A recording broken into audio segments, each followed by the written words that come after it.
Podcast Agi, saatmu beraksi. Welcome back, everybody, for another deep dive. Yeah.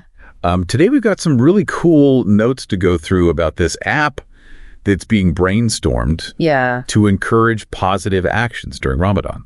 And I think what's so fascinating about it is the approach that this team is taking to try to balance that kind of like spiritual element with some tangible rewards and how they're going to really try to make that work. Absolutely. And they don't waste any time getting right into this debate. Right. When they start talking about what the coin values are going to be for both walking and reciting Quran versus which they call Tadarus. Okay. So initially they're like, okay, so walking, 5 coins per kilometer. Okay. And Tadarus, 5 coins per juz recited. Got it. And for those who aren't familiar, a juz is 1/30th of the Quran. Okay. But then Iram brings up this really interesting point. He's like, well, hold on. Yeah. Reciting one just takes me about the same amount of time as walking 5 kilometers. Oh. So shouldn't the rewards reflect that? And it just kind of makes you think, like, are they really trying to quantify spiritual effort? Yeah, that's really interesting. In the same way that we measure physical activity. Yeah. And is that even possible? Right, exactly. And then Nana chimes in with a whole other perspective. Okay. He's worried that if they focus too much on the rewards, that it might distract from the deeper spiritual purpose of Tadarus. So he thinks Tadarus should have a higher coin value. I see. To really kind of emphasize its importance. Okay. So like right from the get-go. Yeah. They're already hitting on this big question. Exactly. Are we trying to gamify religious practice or create a system that kind of already, motivates people who are already spiritually inclined? Totally. Yeah. And it's like, where's that line? Yeah, where do you draw that line? Right. And later on in the notes, we see Iram sharing an anecdote about kids in his mosque who weren't that motivated by small rewards. Oh, interesting. And I think that really highlights the fact that they have to think carefully. Right. About how they structure these incentives. Yeah. If they want to get people engaged, especially younger users. Especially if you're trying to, encourage it for a younger audience. Exactly. And it kind of ties into Ganjar's concern about people actually claiming the rewards for their Tadarus. Right. Because if they're putting in the effort, but they're not claiming the coins, it's like, what's the point? What's the point then? Yeah. Right. You're kind of missing the whole purpose of encouraging the Quran recitation. Totally. So that means the reward system has to be compelling enough. Totally. Right. And they do get creative with that reward structure when it comes to completing a full Quran recitation, which is called a khatam. Okay. So they set up this whole tiered system where you earn coins per juz. Then you get a bonus for each khatam, and then an even bigger bonus if you achieve 3 khatams within the month. Ooh. So it's like, that's serious. It's a mini game. Within the app. Yeah, like pushing people towards that like ultimate goal. Totally. Yeah. It's like they're not just encouraging daily practice. Right. They're really pushing for this deeper engagement with the Quran during Ramadan. And they even mentioned this special reward for anyone who hits that triple khatam goal. Okay. An invitation to something called AMDI. AMDI. I wonder what that could be. Right. It's like they're adding this air of mystery. Yeah. It makes you want to know more. Yeah. Speaking of intrigue. Okay. Let's talk about the team's struggle to name the Tadarus feature. Oh, yeah. This is where it gets fun. Right. Like their personalities really shine through here. Yeah. They're tossing around all sorts of ideas. Okay. From the very formal Perjalanan Menuju Jannah. Okay. Which means journey to paradise. Wow. To the more casual Tadarus Yuk. Okay. Which is like, let's read the Quran. Yeah. Much more casual. I love that they can have these like really serious discussions. Yeah. But then also like bring in this humor. This makes them seem more relatable. Totally. Yeah. Like they're real people. Right. Working on this project. Yeah. But in the end, they decide to stick with Go Tadarus. Okay. Which is simple. Yeah. Memorable. Makes sense. And consistent with their branding. Right. Before we move on, we have to talk about finishers. Okay. This is where they add this whole other layer okay. to the app's dynamics. Right. So to become a finisher, you have to achieve specific roles for both walking and Tadarus. Oh, so they're combining those two. Yes. Yeah. And it's like they're saying, we want you to prioritize both your physical and your spiritual well-being during Ramadan. I like that. And the app actually tracks and ranks these finishers. Oh. They even add a layer of company-level competition. Oh, so you're not just competing with yourself? No. You're competing with other people. Yeah.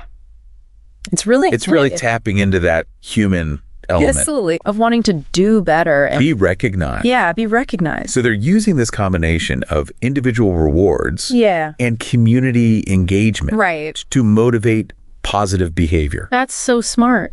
It's not just about earning coins. Yeah. It's about pushing yourself to do better and supporting others in their journey as well. Yeah.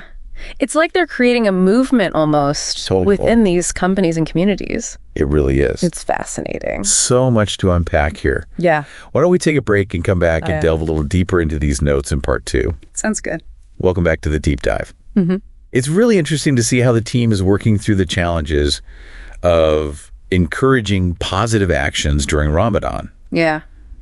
But in a way that also respects the spiritual nature of the month. Yeah. I mean, if you remember from our last discussion, Nana was a little worried about that. Right. That, people might focus too much on getting those coins and lose sight of what Tadarus is really about. Right. Could focusing too heavily on the rewards actually detract from the spiritual essence of Ramadan? That's a good question. Yeah. And I think the team is trying to walk a fine line here. Yeah. They want to create a system that supports and enhances existing religious practices. Right. Not replace that inner motivation with some kind of transaction. Yeah. It's like they're tapping into that energy that already exists during Ramadan. Right. That time of self-reflection and spiritual growth. Yeah. And they're trying to channel that towards positive action. And don't forget about the whole finishers concept. Oh, yeah. And that company level competition. It's like they're taking it a step further. It is. It's not just about individual progress. Right. It's about community. It is. And that's so cool because it really reflects the spirit of Ramadan. Yeah. When people come together for prayer and for shared meals. Yeah.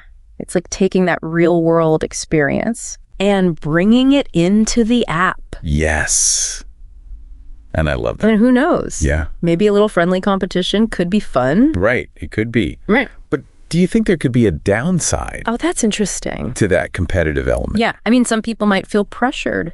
Right. To keep up. To win. Or to win. Right. And then it's not really authentic anymore. Yeah. You don't want people to lose sight of that personal growth aspect. Exactly. It's like anything else. Competition can be motivating. Yeah. But you need to have balance. You have to be mindful of it. Yeah. You have to be aware of it. And remember, everyone's journey is different. Absolutely. There's no one right way to do this. Exactly. Yeah. And the team seems to understand it. Okay. They're not just focusing on the competition. Right. They're giving people tools to track their own progress. Yeah. Set their own goals. So it's really personalized. It is. And speaking of expanding the app, what other activities do you think they could include? Ooh, that's a good question. I mean, right now it's mostly about walking and Tadarus. Yeah. But there's so much more they could do. Right. Like what about acts of charity or community service? That's a great idea. Or even like personal development, like learning a new skill. Right. Like you could earn coins. Totally. For taking a class or something. It could become this platform for holistic well-being. I love that. Not just for Ramadan. Right. But for the whole year. Like a year-round thing. Yeah. That would be amazing. It's exciting to think about the possibilities. Yeah. Imagine a world where people are constantly encouraged to be their best selves. It all starts with small steps. Yeah. Like the ones this team is taking. They're really paving the way. They are. It's not just about building an app. It's bigger than that. It is. It's about changing the way we think. Yeah. About technology. And how we can use it. Exactly. To make a positive impact. This has been such a thought-provoking deep dive. Yeah. It really made me think. So many interesting ideas. Lots to unpack. Let's take another break and we'll come back for our final thoughts in part 3. It's really impressive how much thought this team has put into making this app accessible to everyone. Yeah, like remember that whole debate about what to call the Tadarus feature? Right. They could have gone with something super complicated. Yeah. But they ended up with Go Tadarus. Yeah, simple and to the point. Exactly. Anyone can understand that. Right. And I think that also shows how they're trying to balance that spiritual side with the gamification. Yeah, they want to make it fun. Yeah. but they're not losing sight of the fact that it's about meaningful actions and self-improvement. Right. And remember how they were joking around? Oh, yeah. While they were trying to come up with a name? Yeah. Like, that shows they don't take themselves too seriously. It's like they get it. Totally. Personal growth doesn't have to be this, like, super serious thing. Exactly. It can be fun. It can be enjoyable. And that's what I think makes this app so interesting. It's not just about checking things off a list. No, it's about something deeper. Yeah. It's about connecting with yourself and with other people. And I think that sense of community is so important. Oh, absolutely. Especially in today's world. Like we've been saying all along. Yeah. It's about creating this shared experience. Right. We can all grow together. And support each other. I think these notes really show how our relationship with technology is changing. Definitely. It's not just about distraction anymore. No, it's about using technology to make a positive impact. And to connect with what really matters. Yeah. Our values, our communities, our potential. This deep dive has been amazing. I know so much to think about. We started with an app idea. Yeah. And we end up talking about like the future of technology. And the future of personal growth. Right. And what it means to live a good life. That's the best part of these deep dives. Totally. You never know where they're going to take you. Exactly. So we want to hear from you too. Yeah. What are your thoughts? What would you add to this app? How would you make it even better? Share your ideas with us. And until next time, keep diving deep. Podcast Agi, saatmu beraksi.